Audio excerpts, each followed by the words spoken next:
Okay, this will be the last in a series of short little video clips where we're showing the pinning of the actual site itself onto the plot of land that we have, and it's going to be a little noisy because we're getting a load of crushed stone delivered, and that's the under level or series or layer that's going to be underneath the styrofoam. As you can see, it's a little bit on the stormy side. We got some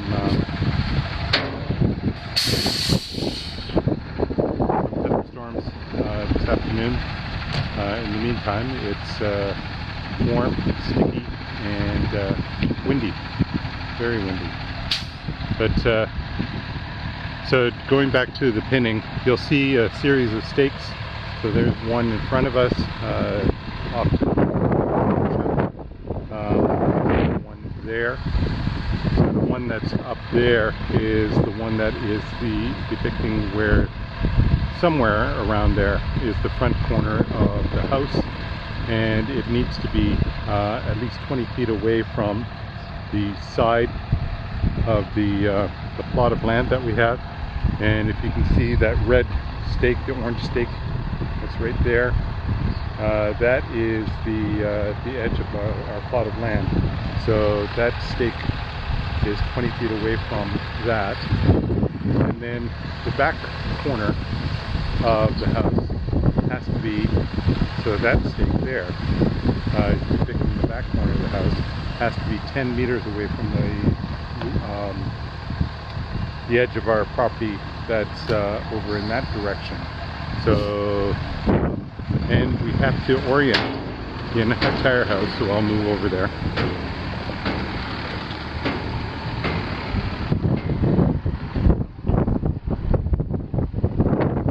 So if we're looking at the back of the house, the front of the house, it's going to move in that direction, in the direction of the truck at this point, because that's due south. And due south is going to be desirable for the the roof of the main part of our living area that's going to be covered with solar panels. So we want to maximize the amount of sun that we're going to be getting. So we need to run in a north-south direction with that roof as much as possible, and so that's why we're not back a long ways. So this particular stake needs to be 10 meters from the back of the property line, and that back of the property line is depicted by that orange stake that you can probably see. I'll close up on it right there. So the distance between that stake and that one there from the property line is a 10-meter distance. So we are constrained by a whole bunch of things here, and that's why the house looks like it's sitting in a very interesting kind of position. I'll show you a couple of more of the stake positions. So you can see one off in the distance there in front of the pile of topsoil, and that one is the front corner of the garage. That's the back corner of the garage there, and here's the other back corner of the garage, I think somewhere in this kind of direction, off to the back of the lot. And there's the front corner of the house, so the other front corner of the house. So the house will go from the south exposure of the house will go from that stake all the way across to that stake. It doesn't seem very square right now. No, well, it's all along this axis, right, to the south. Yeah. So take a look at the square from here to there, and that'll be much more of a box to there. That's the front corner. That's the front corner. There's the back corner, and there's the back corner. It looks good. Well, it was roughly square when we did it yesterday, or on Tuesday. Yeah. And then so all of this area, which is quite a bit lower, and that's why all of the crushed stone is in here, needs to be built up so we end up being level with the area over here. So if you take a look at the height of the ground that's by the electrical connection there, that's where we're heading to in terms of the height of the styrofoam. The pad will be above that yet. So we've got quite a bit of fill that needs to go into this area here. A lot more stone, so that's why the toilets are here. And then the septic bed will go. Sand that needs to be brought in for that. So generally speaking, there's not a lot of excavation to be done on this particular property, but even not a lot turns out to be quite, from my perspective anyways, extensive in terms of the piles that we've got around. So that's a fine crushed stone with sand in it. That can't be used for the actual pad itself, but it'll be used around the outside, so he's got to move for the that apron. over there now. That's what he's working on now. But that's essentially where the driveway is going to go, right? So he's going to put it in for the driveway. That's the same material that we've been walking on and driving on for the last little while. So that material there is going to go into our driveway and the area in front of the garage itself. So there's progress. We've also got confirmation that the permit drawings are being finished and stamped, and then being sent off electronically to Orca and to Please have to watch. what? Please have to watch it. They're watching me. Oh,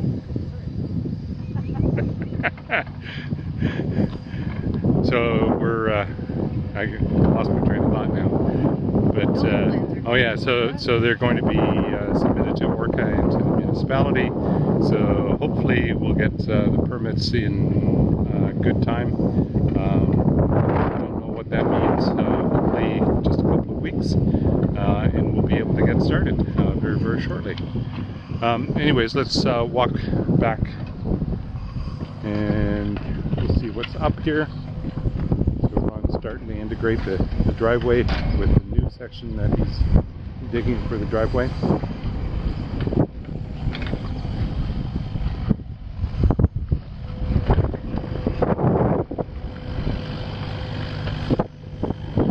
The marker for the edge of the property.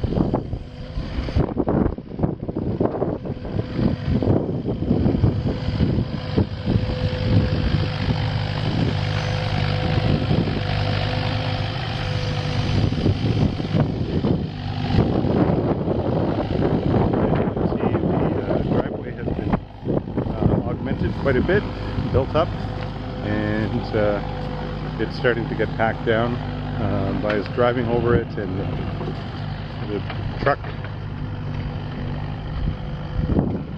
and the backhoe as well.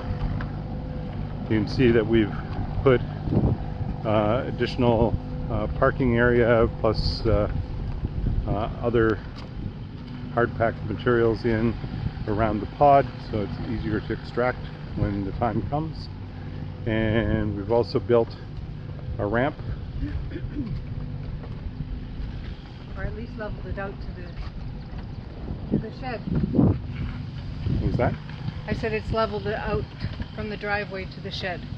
Right, so that means of course that I have to remember to duck my head every time I get to the shed, whereas before I was having to step up and I didn't tip my head at all, but that's not the case anymore, so I have to adapt. But now I have an easier time to get into the shed because it's not a 2-foot jump up. Right. So Pluses and minuses with all kinds of things. And we had the final installation, as you've seen with another segment in the videos, of the high-speed internet, the fiber, and we'll need to remove those stakes and the tape because all of that work in there is done. We've also been working a little bit on the garden, and Tricia, we ended up getting the rest of our T-posts, T-rails, and so we've sistered T-rails up with the original wood posts that we had, and there goes a plastic bag. I'll rescue that so we don't end up with garbage. And Tricia's putting up new, oh, there's another one. What? She's putting up new twine for the tomatoes so that we can support them a little bit better. And according to Patricia, she's done that right now. So, and I picked some peas, some snap peas that were finished. Our beans are going great guns, as you can see, and even the green climbing beans have decided that they're going to climb up as well. Our potatoes are looking pretty good. They're flowering and moving on to the next stage. There's still lots of weeds in here, but not anywhere close to what we had before. And Patricia just this morning covered the cabbage to stop cabbage from laying their larvae and eating our kale and cauliflower, etc. Here we've got some zucchini, so they're looking okay now that we rescued them from the the rest of the weeds. This again was supposed to be carrots, but they never germinated, so we'll have to cut all the weeds down, and I think we're going to replant. Here are some pepper plants that again have suddenly become visible after we removed all of the weeds. And these are sunflowers, and in between there's supposed to be a few squash plants, etc.